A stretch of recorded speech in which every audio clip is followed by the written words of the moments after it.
Bwana Yesu asifiwe tena. Amen. Jina la Bwana libarikiwe. Amen.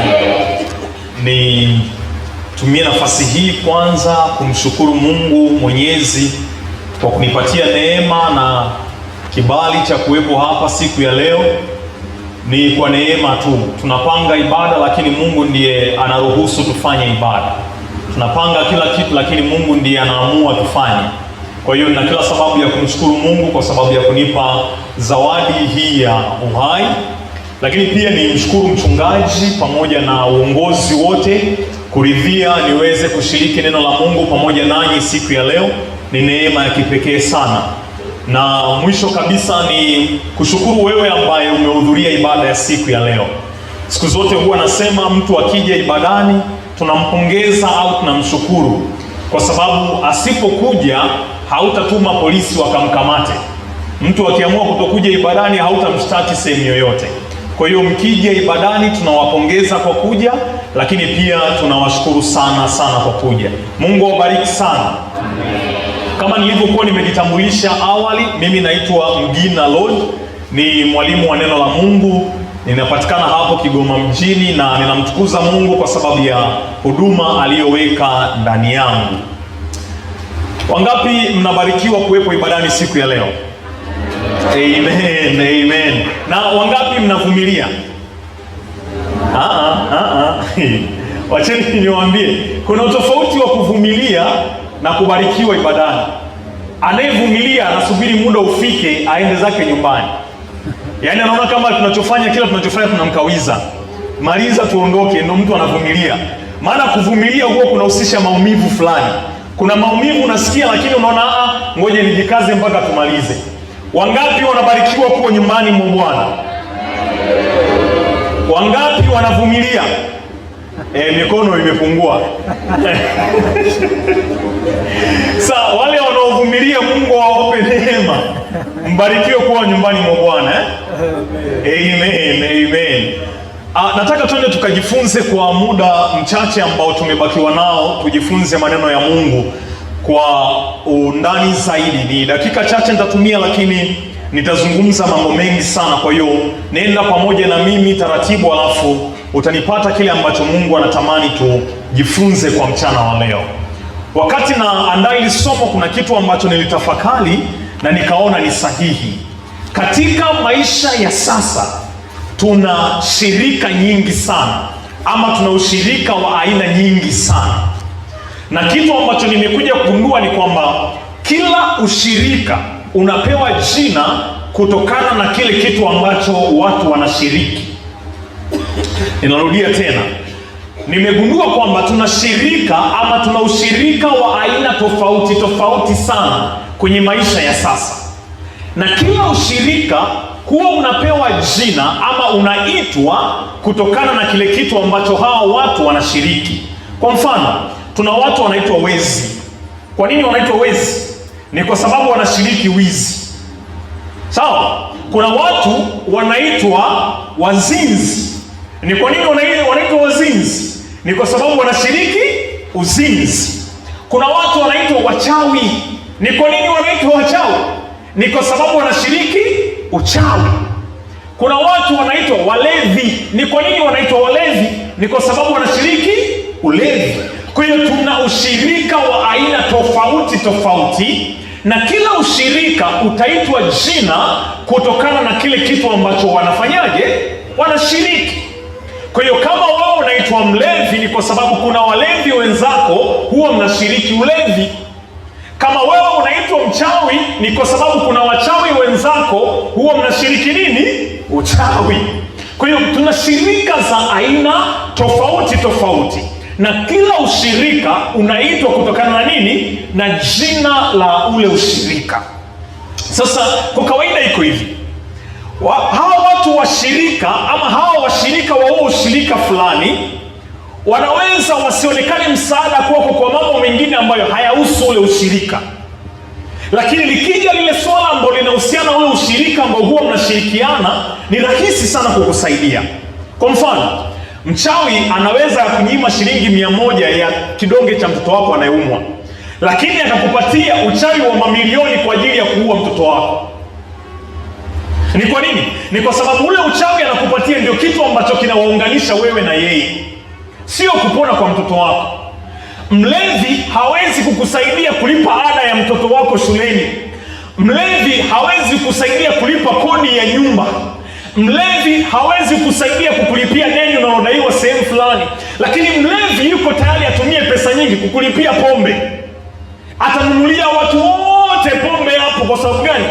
Kila ushirika watu wanaingiaga gharama ama wanajitoa kulinda kile kitu ambacho wanashirikiana nacho. Hello? Tatumia muda mchache usilale. Najua hali ya hewa leo inaruhusu watu kulala, lakini usilale, nivumilie tu, usilale. Ninachojaribu kusema hapa ni nini? Mimi na wewe sisi ni washirika, si ndivyo? Uongo kweli? Mimi na wewe sisi ni washirika. Na nataka nikwambie, kabla tujaenda ndani zaidi, nataka nikwambie kuna tofauti kati ya kuwa muumini na kuwa mshirika. Kuna tofauti wa kuwa muumini na kuwa mshirika. Mimi sio mshirika wa FPCT Kalela. Si mnajua hivyo? Lakini mimi na wewe sisi wote ni waumini wa Kristo. Tunaamini katika Kristo. Ndio, tunaamini katika ujazo wa maji mengi. Tunaamini katika Pentekoste. Tunaamini katika kukombolewa, kufa na kufufuka kwa Yesu Kristo. Mimi na wewe tunaamini sawa, lakini mimi na wewe si washirika wa kanisa la FPCT Kalela. Mimi ni mshirika wa kanisa lingine. Tunaweza kuwa sisi wote ni washirika wa Yesu Kristo, lakini sisi wote si washirika wa FPCT Kalela. Na nataka nikwambie mchungaji, kuna watu wengine wako hapa ni wengi, lakini si wote ni washirika wako. Hello? Sasa katibu, nitahubiri matangazo yako yote uliotangaza hapa. Uniache tu nitembee mule na msinipige mawe. Nasema, narudia tena. Ninataka nizungumzie, kama huwa una tabia ya kuandika, nataka nizungumzie tabia za ushirika halisi. Unaweza kuwa ni mshirika lakini kumbe sio mshirika halisi, ni mshirika jina tu. Unaweza kuwa ni mshirika unakuja hapa lakini tunachofurahia ni uwepo wako kuwepo hapa kimwili. Unakuja ndio, unakaa kwenye benchi zetu, tunaimba pamoja, tunaruka pamoja, lakini kumbe wewe sio mshirika. Na wakati mwingine wale ambao sio washirika ndio wanakuwa na nguvu kubwa kuliko hata washirika. Wanaonekana kama wamejazwa na nguvu kubwa kuliko hata wale washirika halisi. Wakati kwaya inaimba, kuna wale watu waliongezeka, wale ambao sio wa kwaya ama wale ambao kufanya mazoezi. Niwapeni siri, walikuwa wanacheza kuliko hata wenye kwaya yao. Niligundua walioongezeka ndio walikuwa wanapiga densi kuliko hata wenye kwaya yao. Kuna wakati tunaweza tukadanganywa na watu ambao wanaonyesha nguvu kubwa, lakini kumbe wao sio halisi. Siwakatalii msio mnakuja kucheza. Najaribu kutoa mfano wa somo ambao nataka nifundishe mchana wa leo. Kwa hiyo tunachoangalia mchana wa leo, nataka tuangalie tabia za ushirika halisi. Kwa hiyo tunaweza tukawa na watu 200 ndani ya kanisa, lakini kumbe wote ni waumini, lakini sio wote nini? Ni washirika. Maana ya ushirika ni nini? Jambo la kwanza ama tabia ya kwanza ya ushirika halisi. Tabia ya kwanza ya ushirika halisi. Hakuna ushirika wowote duniani, hakuna ushirika wowote usiohusisha kutoa. Kwa hiyo ushirika, tabia ya kwanza ya ushirika halisi ni kutoa. Hii ni habari watu wengi waga wapendi kuambiwa kanisani. Na nimesikia mambo mengi yamepitika hapa, alikuwa anahusisha kutoa. Mpaka mchungaji akasema mengine tusubiri kwanza, tutaendelea tu. Kwa sababu habari ya kutoa, wapendwa, haikwepeki kwenye ushirika wowote. Issue ya kutoa haikwepeki kwenye habari ya ushirika wowote. Tukizungumzia habari ya kutoa, tunazungumzia ushirika. Unajua wakati mwingine wale washirikina, tunawaitaga washirikina, lakini ile neno ushirikina sio neno baya. Sawa Ushirikina sio neno baya, ni neno la Kiswahili ambalo linazungumzia watu wanaoshiriki kitu kimoja. Sawa. Kwa hiyo ni wale wachawi, nitumie neno wachawi kwa sababu tukisema washirikina ni wengi sana. Sawa. Kwa maana ya Kiswahili. Lakini kwa sababu Kiswahili kimeshazoeleka, tukisema washirikina tunamaanisha nini? Wachawi. Lakini washirikina wako aina nyingi. Kwa hiyo nitumie neno wachawi. Wachawi au walozi ama wanaotumia uchawi, hawa watu kuna wakati wakisikia tunalalamika wanatucheka. Unajua wanatucheka kwa nini? Mara nyingi sana Wakristo, hasa sisi wa Pentecost, tuna tabia ya kutoka na tunasema kanisani pamekuwa na michango mingi wana siku hizi. Mimi nitahama kanisa, ile kanisa mimi litanishinda. Nataka nikwambie hivi, utakapoenda kanisa lingine utakuta michango tena kule. Labda ile kanisa lisiwe ni ushirika, lakini ikiwa ni ushirika utakuta nini? Michango tena kule. Hawa wachawi watatucheka kwa sababu gani? Kama kuna watu ambao wanatoa sadaka za gharama kubwa, ni hao watu. Ukihisi kwa Kristo unatoa gharama kubwa ya sadaka zako, unajidanganya. Kuna watu wanatoa mama zao, kuna watu wanatoa watoto zao wanaua, kuna watu wanatoa ndugu zao waliowapenda sana. Lakini watu tunakwambia mchango wa shilingi 500 kwa ajili ya mlinzi, unaona kama tumeukamua sana. Kuna watu huko wanatoa sadaka ambazo ukizisikia unasikia mwili unasisimka kabisa. Kuna watu wanachinja bado wanyama kutoa sadaka. Wao umeshawaambiwa tutoe mbuzi hapa kanisani? Tumeshawahi kuomba tambuzi? Hujawahi omba tambuzi utoe sadaka. Lakini bado tunatembeaga mtaani tunasema sisi kanisa letu wana michango imezidi sana. Mungu atuhurumie. Mungu atuhurumie. Hakuna ushirika usiohusisha habari za nini? Za kutoa. Kila ushirika lazima uhusishe habari za kutoa. Inaweza isiwe pesa, ikawa nguvu. Inaweza isiwe nguvu, ikawa muda wako. Inaweza isiwe muda wako, ikawa hata mawazo yako. Kwa namna yoyote ile, ni lazima ushirika ujengwe kwenye misingi ya nini? Ya kutoa. Bwana Yesu asifiwe. Bwana Yesu asifiwe. Na kanisa la kwanza, kanisa la mitume. Kanisa la kwanza, kanisa la mitume. Maandiko yanatuambia wakati kanisa linaanza lilijengwa kwenye misingi ya utoaji. Ili ndilo swala ambalo lilisaidia kanisa mpaka leo tunalo. Kama sisi tunavunia upentekoste tulionao, ili kanisa la Kristo tulionao, ni kwa sababu wakati kanisa linaanza walijua kabisa ili ushirika uendelee ni lazima watu wafanyaje? Watoe. Mmoja nisomee Matendo ya Mitume sura ya 2 na mstari wa 42. Tusome 44. 44. Mtu mmoja apewe maiki asome. Soma pale Matendo ya Mitume sura ya 2 na mstari wa 44. Sura ya 2. Maandiko yanasemaje? Sababu ndani ya Biblia inasema, tasoma kwa msaada wa Yesu Kristo. Na wote walioamini walikuwa mahali pamoja. Na wote walioamini walikuwa mahali, anamaanisha walikuwa na ushirika. Sawa sawa?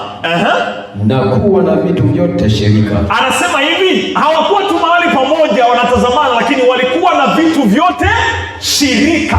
Maana yake walishirikiana kwa kila kitu.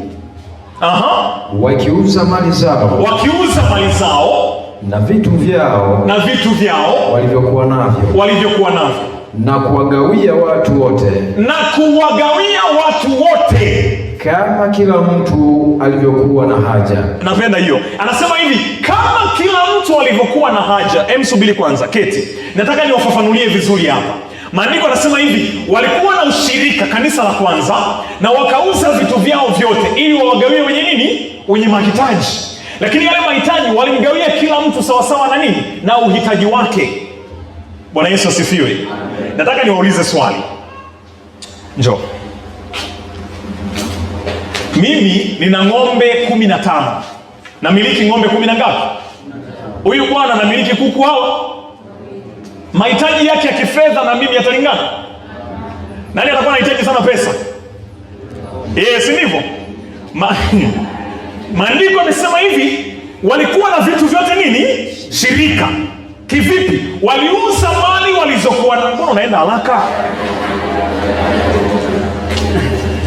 Siogope wana. Sita kuuliza swali.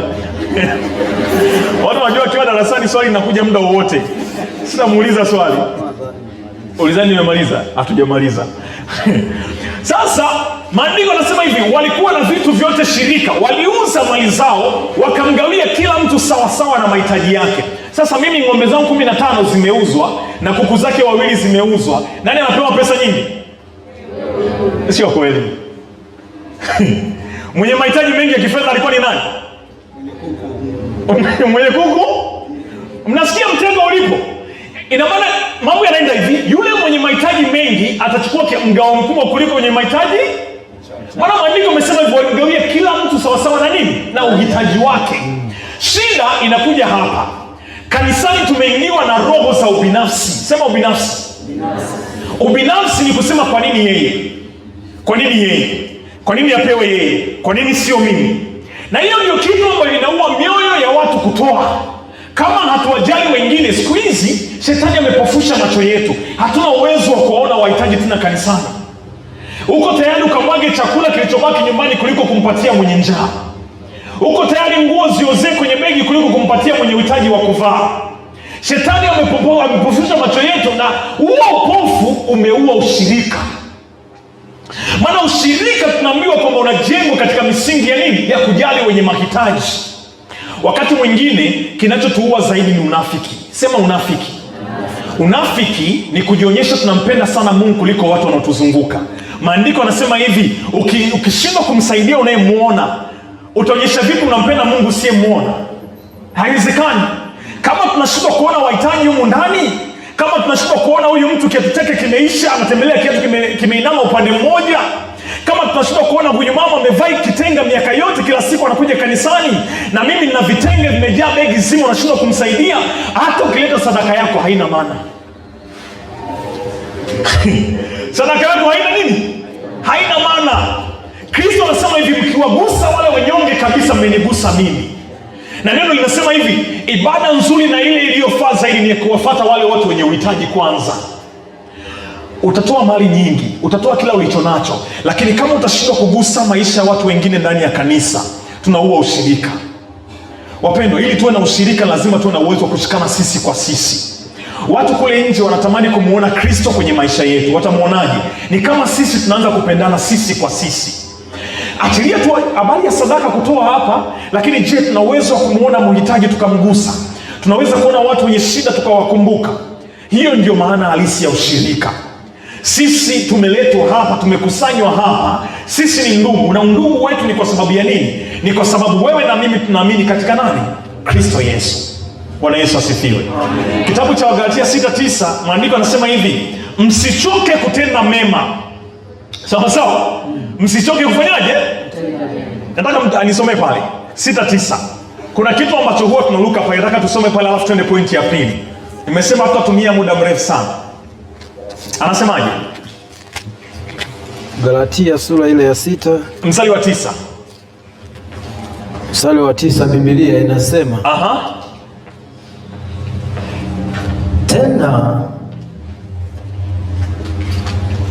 tena tusichoke katika kutenda mema. Maana tutavuna kwa wakati wake. Tusipozimia roho. Endelea. Kwa hiyo kadri tupatavyo nafasi. Anasema hivi, kadri tupatavyo nini? Nafasi. Kabla hujaendelea, nataka niwaambie hivi kanisa, ukiona mhitaji kanisani, jua hiyo ni fursa, hiyo ni tenda. Ukiona mtu ana shida kanisani, mtu akitangazwa ana shida kanisani, ama ukipata nafasi ya kumuona mtu ambaye ana uhitaji, hiyo ni nini? Ni fursa. Kimbilia hiyo fursa. Kwa nini? Amesemaje mstari wa 10? Ameanzaje?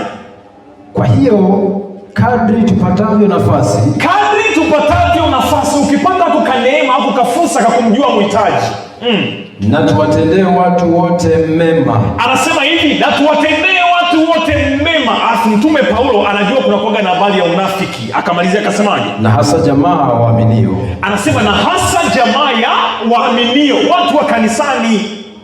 Mmepata katenda kakulima pale, kabla hujafikiria wale watu wa mtaani, angalia kwanza ndani ya kanisa.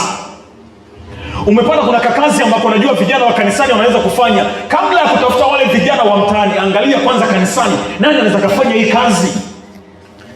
Wapendwa, mkipata tu vibarua kule, mtukumbuke. Tuko pamoja? Ukipata kakazi kule, utukumbuke sisi watu wa kanisani kwanza. Ni kwa nini anasema vile? Ni kwa sababu gani? Kanisani panaingia roho ya unafiki. Tunatamani tuonyeshe watu kwamba tuna upendo mkubwa, lakini kumbe ndani ya kanisa watu bado tunachukiana. Ndani ya kanisa watu hatuna uwezo wa kusaidiana. Ushirika, tabia ya kwanza ya ushirika halisi ni kutoa. Tukiwa na mshirika kanisani ambaye hana tabia ya kutoa, huyu amepungukiwa sifa za kuwa mshirika wa kanisa letu. Huo ndio ukweli nakwambia. Ukiwa mshirika ambaye hauna moyo wa kutoa ni nini? Ni moyo. Watu wengi tunapenda kutumia kile kifungu ambacho kinasema, wakati tunaonya watu tunaambia kwamba Bwana anasema hivi.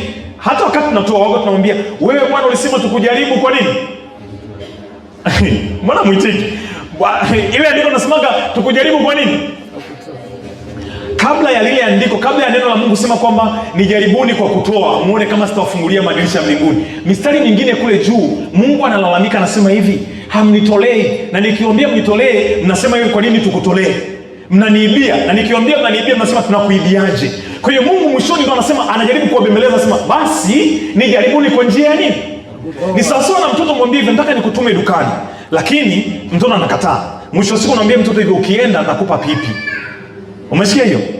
Huyo mtoto akichukua ile pipi na akaenda, ama akienda kwa sababu ya kupewa pipi, huyo mtoto atapendwa na mama? Huyo mtoto atapendwa na mama? Ule msali ule uoga ni mtego. Usiingie kwenye ule mtego. Usitoe kwa kumjaribu Mungu. Usitoe kwa kumjaribu nini? Ni sawasawa baba anasema hivi, ukichunga maharage yasipoungua nikirudi na kuletea pipi. Ni jukumu lako kuchunga maharage yasiungue hata kama pipi haiji. Ni wajibu wako kutoa, sio kumjaribu Mungu. Yaani pale Mungu ameongea kama baba, tusiingie kwenye huo mtego. Wewe baba ulisema tukujaribu kukutoa, leo na kujaribu wewe. Tusifikie kiwango cha kutoa kwa sababu tunamjaribu Mungu. Tutoe kwa sababu tuna moyo wa nini? Wa kutoa. Na nataka nikwambie hivi, ukiacha kuja kanisani eti kwa sababu unaogopa michango, tutakutafuta tukulete kanisani tena. Tutakuleta tu. Unajua kwa nini tutakuleta? Kanisani hatuhitaji tu pesa yako. Yako mambo mengi sana tunahitaji utoe kanisani. Maandiko yanatuambia hivi kwenye kitabu cha Warumi 12:5 kwamba sisi ni mwili mmoja. Leo hii wewe ni mguu, umechomoka, umeondoka. Tunatembeaje sasa? Wewe ndio jicho kwenye huu mwili, umeondoka. Ninaonaje? Wewe ndio mkono kwenye huu mwili, umeondoka. Tunafanyaje? Lazima tukutafute tukulete. Ukiona tunakuangalia ni kwa sababu Mungu amewekeza kitu ndani yako, na sisi tunataka hicho kitu uje ukitoe hapa kanisani. Mungu ameweka uinjilisti ndani yako, sio wa kwako, ni kwa ajili ya kanisa, ni kwa ajili ya ushirika. Umepewa kipawa cha kuimba, sio kwa ajili yako, ni kwa ajili ya nini? Ya ushirika. Chochote ulichonacho ni kwa sababu ya ushirika huu. Kwa hiyo kama huwezi kutoa milioni ya pesa, toa basi ile huduma ambayo Mungu ameweka ndani yako. Bwana Yesu asifiwe. Amen. Hii ni changamoto nataka niwapatie. Kila mmoja ajiulize, unatoa nini kwenye ushirika? Kama hauna unachochangia kwenye ushirika, 500 za walinzi zimekushinda. Uimbaji, wakisema mpigeni makofi, upigi makofi. Tukienda kwenye ibada za zoni hauji. Tukienda kushuhudia nyumba kwa nyumba hauendi. Wewe tukuweke wapi? Wewe ni mshirika wa kanisa letu? Hakuna, wewe sio mshirika. Labda tu wewe ni muumini kwa sababu unaamini katika Kristo na sisi tunaamini katika. Mwanzoni niliwaambia kuna utofauti wa muumini na nani? Na mshirika. Mimi nimewaambia hapa, mimi sio mshirika, mimi ni muumini. Ninaamini pamoja na kile ambacho nyinyi mnafanyaje? Mnaamini. Ila uoga sishiriki. Si kuna wakati mnakuwa na mambo yenu hapo, mimi niko huko sijui. Mtanitiaje mshirika? Kwa hiyo na wewe unaweza kuwa ni kama mimi. Na uko hapa kila Jumapili, lakini kumbe wewe ni nani? Ni muumini tu, sio mshirika. Yale makaratasi ya wazee atatuambia tu. Yale ndio atatuambia washirika na ambao sio. Tabia ya pili ya ushirika halisi. Tabia ya pili ya ushirika halisi. Kufanya ibada pamoja ama kufanya maombi pamoja. Katibu, siku nyingine uko unatangaza yale maombi, usimbembeleze mtu, ni lazima. Yale maombi ya kanisa ni nini? Yaani kama utaki yale, manake wewe sio sehemu ya ushirika. Nilisema mwanzoni msinipige mawe, nikimaliza ntarudi zangu mjini. Mniache niende salama. Bwana Yesu asifiwe. Bwana Yesu asifiwe. Shetani anajua udhaifu wa Mkristo yoyote ni kujitenga, kutafuta matakwa yake mwenyewe. Pili, sisi tunaandaa kitu ketu pamoja kama kanisa, na wewe unaandaa mawazo yako mengine. Neno linatuambia hivi, walinia mamoja, walikuwa na vitu vyote shirika. Akisema vitu vyote shirika, anamaanisha ibada walifanya pamoja, maombi waliomba pamoja, kumsifu Mungu walimsifu Mungu pamoja. Kwa hiyo kama hutaki kushiriki ibada na sisi, kama hutaki kushiriki maombi na sisi, wewe ni mshirika wetu? Hapana. Tabia na sifa ya ushirika halisi ni kufanya ibada na watu wengine. ni kufanya ibada na watu wengine. Na shetani anajua kabisa kwamba moja kati ya nguvu kubwa ya kanisa ni umoja. Ili kanisa lishinde nguvu za adui ni nini? Ni umoja.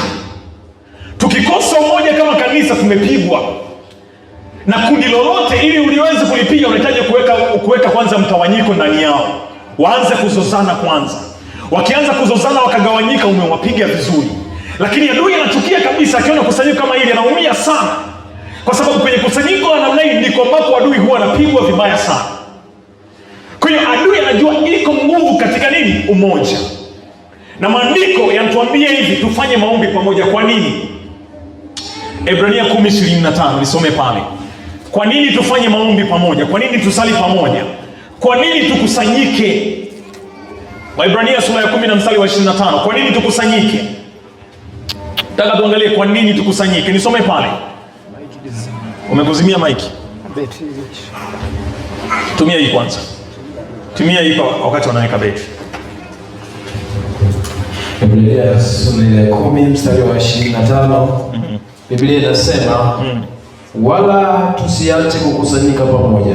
Wala tusiache kuja kanisani, wala tusiache kuja kwenye ushirika. Tukiwaita mje kwenye ushirika, mje. Kwa nini? Kama ilivyo desturi ya wengine. Maana ndiyo desturi ilivyo. Tangu kanisa la mitume walikuwa wanafanya hivyo. Kwa hiyo hiyo ndiyo desturi ya kanisa. Tabia ya kanisa, tabia ya ushirika ni kukusanyika. Bali tuonyane. Lakini kusudi la sisi kukusanyika ni kuonyana. Endelea. Na kuzidi kufanya hivyo kwa kadri mwanavyo siku ile kuwa inakaribia. Sasa soma mstari wa 24, unatuambia sababu zaidi za kukusanyika ni. Nianzia pale 24. Anasemaje? Tukaangaliane sisi kwa sisi. Tukaangaliane sisi kwa sisi. Na kuhimizana katika upendo. Na kuhimizana katika upendo. Na kazi nzuri. Na kazi nzuri. Wapendwa, Bwana Yesu asifiwe. Amen. Maandiko yanasema hivi, tusiache kukusanyika kwa sababu tukikusanyika tunaonyana. Tunafanya nini? Tunaonyana na tunakumbushana. Shetani hapendi hilo kwa sababu ukija, unajua ni hivi.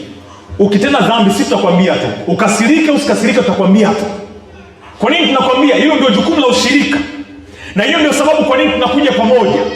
Tukija pamoja, maandiko yanasema hivi, tusiache kuangaliana. Hiyo kuangaliana, Bwana Yesu asifiwe. Amen. Hiyo kuangaliana sio kuja hapa kanisani tukae uniangalie, tukimaliza tuondoke. Maana ya hiyo kuangaliana ni nini? Ni jua unapitia changamoto zipi za kiroho, ni jua unapitia changamoto zipi za kimwili, ili niweze kusaidia. Sasa tunawezaje kumsaidia mtu ambaye haji kanisani? Mtajuaje matatizo ya mtu ambaye haji kwenye ushirika? Kwa ili tujue changamoto ambazo unapitia, maandiko yanasema hivi, msiache kufanyaje? Kukusanyika. Mkija leo hapa tutajua fulani anaumwa, fulani haumwi, fulani ni mzima, fulani sio mzima, huyu anapitia changamoto za kimwili, huyu yuko sawa. Kwa hiyo sababu ya kukusanyika ama kufanya ibada pamoja, tunapata nafasi ya kukumbushana, nafasi ya kuonyana, nafasi ya kuelekezana, na hicho ndicho ambacho adui hapendi. Na Ibrania anaendelea anasema hivi, tusiaje kukusanyika kwa sababu zile siku zimekaribia, mwisho umekaribia. Kwa sababu ya kwanza ya kuomba pamoja ni kwa sababu tunapata nguvu ya kumshana. Lakini sababu ya pili ya kwa nini tuombe pamoja, kuna kuwaga na nguvu ya ajabu watu wakiomba pamoja. Upo uwepo wa Mungu watu wakiomba pamoja. Mungu anashuka watu wakiomba pamoja. Mungu anadhihirika watu wakiomba pamoja. Maandiko anasema hivi kwenye Mathayo 18:20. Anasema 2 au 3 wakikusanyika kwa jina langu, mimi niko katikati. Wapendwa, tunaposema ushirika sio mtu, ni kuanzia wangapi? Ukiwa tuna watu 2 hilo ni kanisa. Ukiwa na watu 3, na sisi hapa tuko zaidi ya watu 2 au 3. Na maandiko anasema hivi kwamba 2 au 3 wakikusanyika kwa jina langu. Anaposema kwa jina langu anamaanisha kwamba tukiwa na ushirika ambao ni ushirika wa Kristo Yesu, yeye yuko katikati yetu. Ina maana kuna nguvu za Mungu pindi ambapo kanisa linakuja pamoja. Lakini sababu ya 3 kwa nini tuombe pamoja? Tunaomba pamoja kwa sababu tunapata nafasi ya kuombea wengine walio wadhaifu. Tunapata nafasi ya kumbuka wengine walio katika vifungo. Wengine walio katika nini? Vifungo. Matendo ya Mitume 12 na mstari wa 5, hata soma pale, lakini inatuambia hivi. Wakati mtumishi wa Mungu yupo gerezani, Biblia inasema kwamba kanisa lilifanyaje? Liliomba. Lakini pia habari ya kuomba, wapendwa, ni njia ya kuonyesha upendo, ni njia ya kuonyesha upendo. Maana maandiko yanasema hivi, wapendeni wanaowaudhi, waombeeni adui zenu, si ndivyo? Kwa hiyo tunapokuja pamoja kama kanisa, tunapata nafasi ya kuhubiri zaidi. Tunapokusanyika kama hivi, tunapata nafasi ya kuiombea nchi, kuombea majirani zetu, kuombea ndugu zetu, kuombea waadui zetu na marafiki zetu. Kwa hiyo adui hapendi kuona kanisa linaomba pamoja, maana hiyo ni silaha kubwa sana ya ushirika. Hiyo ni silaha kubwa sana ya ushirika. Kwa hiyo tabia ya pili ya mshirika halisi ni yule ambaye anapenda kuomba pamoja, ni yule ambaye anapenda kusali pamoja na watu wengine. Ukiona unapungukiwa sifa ya kupenda kuomba na kusali na watu wengine, lazima uanze kujiuliza, ninakwama wapi? Ushirika wangu umejaribiwa wapi? Ni wapi ambako ninachea? Kwa lazima kila mtu awe na tabia awe na kiu ya kusema natamani niende ibadani. Jumatano tuna ibada ya mafundisho. Tumeambiwa Jumamosi ndio kuna maombi Tumeambiwa Jumamosi kuna maombi. Anza kupanga leo kuwepo Jumamosi. Anza kuandaa leo kuwepo Jumatano. Anza kuandaa kuwepo leo kwenye yale maombi ya asubuhi. Kufanya maombi pamoja ni nguvu ya Kikristo, ni nguvu ya ushirika. Kwa kama huna tabia ya kufanya maombi na watu wengine na kanisa kwa ujumla, unapungukiwa sifa za kuwa mshirika wa kanisa. Bwana Yesu asifiwe. Amen. Tabia ama sifa ya tatu ya mshirika halisi. Tumesema tabia ya kwanza, lazima ushirika uhusishe habari ya kutoa. Lakini tabia ya pili, lazima watu waje pamoja kwa ajili ya kusali na kuomba. Lakini tabia ya tatu ya ushirika wowote ule, lazima kuwe na sheria na kanuni. Sema sheria na kanuni. Wangapi mmewahi kuwa kwenye vikoba? Sio dhambi. Nyosha tu mkono kama umewahi kushiriki vikoba. Huko hamna vikoba? Vipo, si ndivyo? Sio dhambi. Nyosha tu mkono kama umewahi kushiriki vikoba. Ni wachache. Wengine mjiunge, ni vitu vizuri sana vile. Sasa nataka niwaulize hivi, ni kikundi gani cha vikoba ambacho kilikuwa kinaga sheria? Nyie ambao mmeshiriki. Akipo, si ndivyo? Vyote lazima kuwe na sheria. Hakuna ushirika, hata ushirika huo mdogo wa vikoba lazima uwe na nini? Na sheria na kanuni. Ili ushirika uweze kudumu, lazima kuwe na maandiko, lazima kuwe na neno ambalo linawaunganisha na linawaongoza.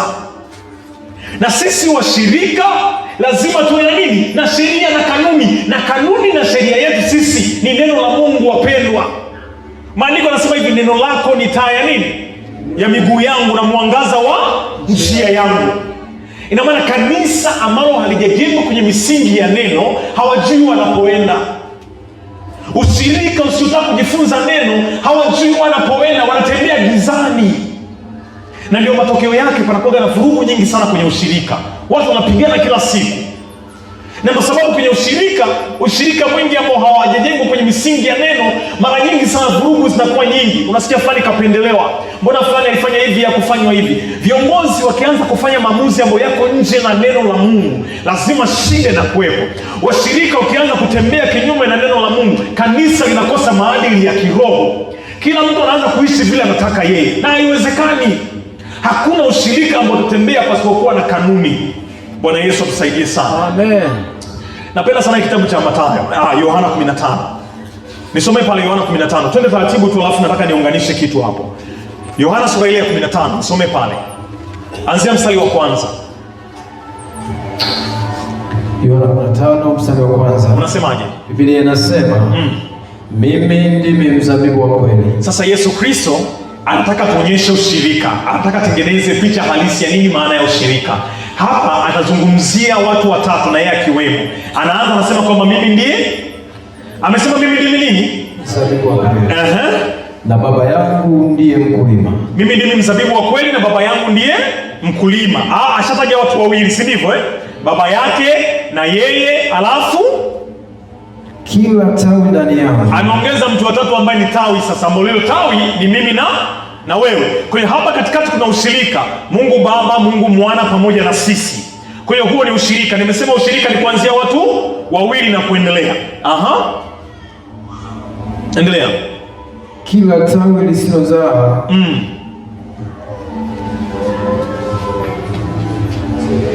Mstari wa 2 nitarudia. Kila tawi ndani yangu lisilozaa uliondoa. Ndio. Na kila tawi lizaalo ulisafisha. Ndio. Ili lizidi kuzaa. Ninyi mmekwisha kuwa safi kwa sababu ya lile neno nililowaambia. Anasema hivi, ninyi mmekwisha kuwa safi. Ina maana hatumo sehemu ya matawi ambayo yatakatwa na kutupwa. Kwa sababu gani? Neno alilotuambia linaishi ndani yetu. Kwenye ushirika wa sisi pamoja na Yesu Kristo, ili tuweze kudumu na kuzaa matunda, lazima neno la Kristo lifanyaje? Liwe ndani yetu. Anaendelea anasema hivi, ninyi mkikaa ndani yangu nami nikakaa ndani yenu, ombeni lolote mtakalo nitawatendea. Sasa kuna watu wakaanza kuuliza, sasa sisi tunakaaje ndani ya Kristo?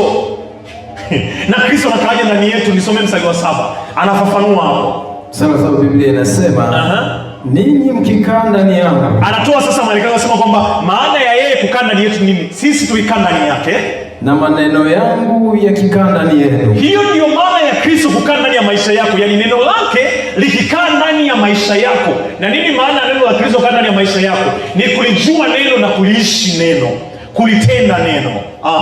Ombeni mtakalo lolote nanyi mtatendewa. Kwa hiyo faida ya ushirika wowote ambao unaishi katika neno ni kupokea baraka za kimwili na baraka za kiroho. Kristo ameahidi, anasema hivi, mkiishi katika neno, ombeni lolote mtakalo litafanya. Mara nyingi sana tunang'ang'ana kwenye maombi, tunaomba sana, unasugua sana magoti na ujibiwi. Jiulize, unaliishi neno la Mungu? Kabla ya kumlaumu Mungu kwamba jibu ombi yako, jiulize, wewe umeshika maagizo yake? Wewe umeshika kanuni zake? Nataka niwaambie ukweli ni hivi. Unaweza kuwa na watoto 5 nyumbani, alafu kila ukitoka nyumbani unatamani ubebe zawadi kurudi nyumbani. Unajua baba au mama huwa anaanza kumfikiria yule mtoto ambaye huwa anafuata maagizo yake. Ataleta zawadi kwa watoto wote nyumbani, lakini aliyesababisha wengine waletewe zawadi ni yule mtoto mmoja tu. Na mama au baba kama mzazi hawezi kuambia watu wengine kwamba yaani nyie nimewaletea zawadi kwa sababu ya ndugu yenu tu. Isingekuwa hivyo msingelamba kitu. Hatasema hivyo kwa sababu hataki kuonyesha ule utofauti. Lakini ukweli ni kwamba mzazi yoyote akiwa nje ya nyumbani, kuna mtoto yule ambaye huwa anatembea ndani ya fahamu zake. Na huyo mtoto ni yule ambaye huwa analitii neno lake. Yule mtoto ambaye asubiri kwamba aambiwe nijaribu kwa kutoa. Yule mtoto ambaye huwa anashika nini? Neno lake. Kwa nasema hivi kwamba neno langu likikaa ndani yenu, ombeni lolote mtakalo nitafanya. Kwa ushirika wowote ule huwa unainuliwa na kuongezeka zaidi kama utakubali kuishi kwenye nini? Kwenye misingi ya neno, kulishika neno. Wapenda niwaambie hivi, kuna watu ambao huwa wanasafiri vijiji na vijiji kufuata semina za neno la Mungu. Wako watu ambao wanakubaliki kuacha chakula mezani wakafate neno la Mungu. Lakini kuna watu ambao akisikia iko semina na wanapanga safari, ili akiulizwa kwa nini haukuja semina anasema nilienda kumtembelea shangazi yangu kijiji kingine. Nataka nikwambie hivi, hakuna ushirika utaweza kusimama bila nini? Bila neno. Faida nyingine ya kanisa lilojengwa ama ushirika uliojengwa juu ya neno la Mungu, tunatambuliwa na Bwana. Unapata nafasi ya kutambuliwa na Mungu. Siku hizi ukifahamika na mwenyekiti wa kijiji, tunajiona wewe sasa ndio umemaliza kila kitu. Ukifahamika sana diwani wa kata, ndio unaona sasa mimi nimemaliza kila kitu. Lakini kama anaifahamiwa na diwani anajivunia kiasi hicho, inakuwaje mtu ambaye Mungu anamtambua? Huyu mtu anapaswa ajivunie kiasi gani? Yaani Mungu anakujua wewe. Na Mungu anawajua wale tu ambao wako tayari kulishika neno lake. Ukishika neno la Mungu, anakujua kwa jina lako. Anajua unavyolala, anajua unavyoamka, anajua unavyotembea, anajua changamoto zako, anajua unataka nini. Lakini hii yote utajulikana na Mungu kama tu utashika neno lake. Kwa hiyo inawezekana kabisa tukawa na ushirika wa watu wengi, ama tukawa na kanisa ambalo halitambuliwi na Mungu. Siogope mimi kusema hivi. Ninamaanisha hivi. Tukiwa na kanisa ambalo halipendi neno, Mungu hana nafasi ya kulisikia hilo kanisa ama hata kuliona hilo kanisa. Lakini tukiwa na kanisa ambalo linaishi kwenye misingi ya neno, Mungu anatutambua. Mungu ataitambua FPCT Kalela kwa sababu gani? Tunapenda neno, tunaliishi neno na tunalitii neno. Hiyo ndivyo jinsi ambavyo neno ni kanuni ya kimungu. Nisomee Yohana 14:21, itakuwa ni mstari wa mwisho alafu namaliza. Yohana 14 na mstari wa 21. Biblia inasemaje? Yeye aliye na amri zangu, yeye aliye na amri zangu, yani yeye aliye na neno langu na kuzishika na kulishika hilo neno, yeye ndiye anipendaye. Sasa ni hivi, kumpenda Mungu wapendwa, hakuonyeshi kwa namna nyingine yoyote ile. Kwanza, jambo la kwanza kabisa kabla mengine yote, ili tujue unampenda Mungu ni kulishika neno lake. Endelea. Naye anipendaye atapendwa na Baba yangu. Unasikia sasa hapo? Anayeshika neno la Mungu, faida nyingine, anapendwa na nani? Na Mungu. Kwa hiyo Mungu anapenda watu ambao wanashika neno lake, watu ambao ni watiifu, watu ambao wakipewa maelekezo ya kimungu wanafuata. Nami nitampenda na kujidhihirisha kwake. Sasa anasema hivi, nami nitampenda, sio tu kupendwa na Mungu Baba, lakini hata Mungu Mwana anakupenda, na haishii hapo, atajidhihirisha kwako. Kujidhihirisha kwako ni kwa namna gani? Watu watamuona Kristo kwenye maisha yako. Haijalishi ni kipindi ambacho unalia, watu watamuona Kristo kwenye maisha yako. Haijalishi ni kipindi ambapo hauna chochote ndani, lakini watu watamuona Kristo kwenye maisha yako. Unavyozungumza, watu watamuona Kristo. Wapendwa, wacha niwaambie hivi kitu kimoja wakati tunamalizia. Ukitaka kufanana na mtu, unatakiwa ukae naye karibu sana. Ukitaka kufanana na mtu, fanyaje? Kaa karibu naye sana. Na sisi hatuna njia nyingine ya kukaa karibu sana na Kristo. Ameshatuambia kwenye Yohana 15, anasema kwamba hivi, mkikaa ndani yangu na maneno yangu yakakaa. Ili tumfanane Kristo, lazima tuyaishi maneno yake. Ukiyaishi maneno ya Kristo, nafikia wakati kutembea kwako kunafanana na Kristo. Inafikia wakati ambapo kuzungumza kwako kunafanana na Kristo. Inafikia wakati ambapo kutenda na kuamua mambo yako magumu kwenye maisha kunafanana na Kristo. Wapendwa, wakati ambapo wanafunzi wa Yesu wanamkimbia na kumkataa Yesu, ilikuwa ngumu. Kwa sababu gani? Ilifikia wakati ambapo kila kitu wanafanana na nani? Na Yesu. Tunatamani kanisa la Kalela lifanane na Yesu, wapendwa. Tunatamani sisi wa Kristo mmoja mmoja na mwingine afanane na Yesu, wapendwa. Wakati majirani zetu wanatuangalia, maneno yetu, matendo yetu, maisha yetu yawahubirie sana kuliko hata vile ambavyo tunafanya injili pale nje. Tuna uwezo wa kuepuka gharama za mikutano ya injili kama tu maisha yetu yatamfanana Yesu Kristo. Mara nyingi sana, unajua Yesu alikuwa anafuatwa na watu wengi. Watu walikuwa wanamfuata Yesu walikuwa kwenye makundi tofauti tofauti. Kuna ambao walimfuata Yesu kwa sababu ya mikate, na kuna ambao walimfuata Yesu kwa sababu walihisi kama ni mfanya mazingaombwe na miujiza. Lakini kuna ambao walimfuata Yesu kwa sababu walipenda tabia na maisha ya Yesu. Maisha ya Yesu yalikuwa na mshawishi mtu atamani kukaa karibu na yeye. Kuna wakati ambapo unatengeneza maisha yako na kila mtu anatamani kuwa rafiki yako. Kila mtu anatamani kuwa rafiki yako. Kwa nini? Wewe ni mpatanishi, wewe ni mpenda mema, wewe ni mpenda amani, wewe ni msuluhishi. Lakini je, ni nani ambaye anapenda kuwa karibu na mchonganishi? Ni nani ambaye atapenda kuwa karibu na mtu muongo? Nani ambaye atapenda kuwa karibu na mgomvi? Hakuna mtu atapenda kuwa karibu na mtu wa namna hii.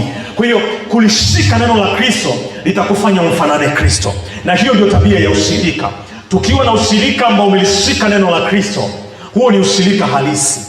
Mchana wa leo nitaka nizungumzie hizi tabia tatu za ushirika halisi. Tupate nafasi sisi wote tujiulize maswali kwamba katika hizi sifa tatu za ushirika, kuna ambayo hata moja unakosa, kuna ambayo hata moja hauendei kwayo. Lazima ujiulize, una tabia ya kutoa, una moyo wa kutoa pasipo kusukumwa, una tabia ya kuona wahitaji ukawasaidia. Hiyo ni sifa ya kwanza ya ushirika. Lakini tabia ya pili nimesema kupenda, kuomba, kusali pamoja na watu wengine. Ukijisikia kwamba haunaga ile hamu ya kusali na watu wengine, omba Mungu sana kurudishie kiu ya kusali na watu wengine. Lakini ya tatu na ya mwisho nimesema lazima tuishi katika misingi ya neno. Penda kuisoma neno, penda kujifunza neno, penda kuja kusikiliza mafundisho kanisani, na Mungu atakufanya kuwa mshirika halisi. Mungu awabariki sana. Mungu awabariki sana.